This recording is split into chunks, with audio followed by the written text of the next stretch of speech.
কর্মসূচিটি অনুষ্ঠিত হচ্ছে।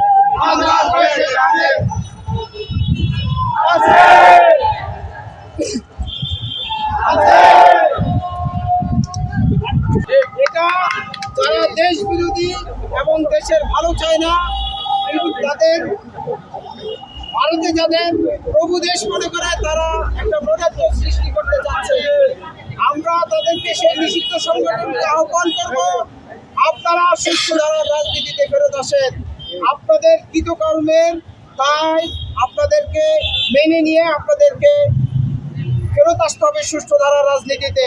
কোনো অন্যায্য, কোনো নৈরাজ্য, কোনো ধরনের বিশৃঙ্খলা সৃষ্টি হলে যুবদল রাজপথে থেকে সেটা কঠোর হাতে প্রতিহত করবে।